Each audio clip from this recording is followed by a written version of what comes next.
Özdə bu gecədə Əlinin qılıncdan vurulduğu gecə. Gəldi məsum uşaq kimi Peyğəmbərə dedi, ya Rəsulallah, dua elə də Allah məni bağışlasın. Ya Əmirəl-Möminin. Peyğəmbər əlini duaya qaldırdı. Allahümmə bihaqqi Ali, iğfirli Ali. İlahi, and verirəm səni Əlinin haqqına, Əlini bağışla. Dedi, ya Rəsulallah, bu necə dua oldu? Dedi, yerə göyə baxdım, səndən əziz bəndə tapmadım, Allah ona and verim. Odur ki, özvə and verdim. İndi ölüm yatağındadır, şəhadət yatağındadır, elə bu saatlarda. Hərdən gözün açır, gəzdirir, o yan bu yana nəsə deyir. Birdən gözün açdı, dedi, hamı başımın üstündədir, bəs əvvəlfəz gözümə dəymir. O da özünü nökər bilir, deyirdi, mən kim gedim deyanım Fatimənin balalarının yanında. Mən hara, onlar hara. Nə olsun, Əli atamdır. Onlar Fatimənin oğludur, uşaqlarıdır.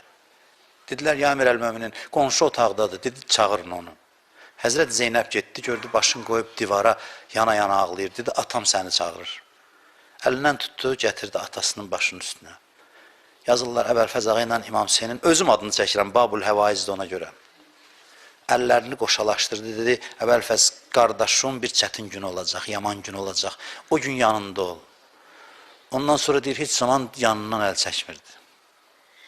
Gözün açır, görürlər nəsə deyir, can verə-verə. Baxırlar, görürlər, deyir, Allah, Allah fil Qur'an, Qur'anı sizə tapşırıram. Təzdən özündən gedir, özünə gəlir, Allah, Allah fissalah, namazı sizə tapşırıram. Allah, Allah fi beyti Rabbikum, Kəbəni, həcci sizə tapşırıram. Birdən səsi gedir, yenə gəldi, Allah, Allah fil əytam, yetimləri sizə tapşırıram. Nə badə yetimləri tənha qoyasınız. Yetimlərə deyirdi ki, nə qədər mən varam deməyin biz yetimi. Soruşsalar, atağız kimdir, deyin, Əlidir bizim atamız. Deməyin biz yetimi, bizim atamız yoxdur. İndi özü dünyadan köçür oğullarına deyir ki, yetimləri sizə tapşırıram. Birdən deyir, səsi getdi, gördülər, gözün açdı, baxdı, dedi, əməl eləyənlər bu məqam üçün əməl eləsinlər. Ondan sonra dedi, salam olsun sizə, ey Allahın mələkləri, salam olsun sizə, ey Allahın peyğəmbərləri, salam olsun sənə, ya Rəsulallah, Həzrət Fatiməyə salam verdi. Ondan sonra gördülər, pak ruhu bədənini tərk elədi, evdən ağlamaq səsi ucaldı. Amma gecə qaranlığında aparır İmam Həsən əleyhissalam.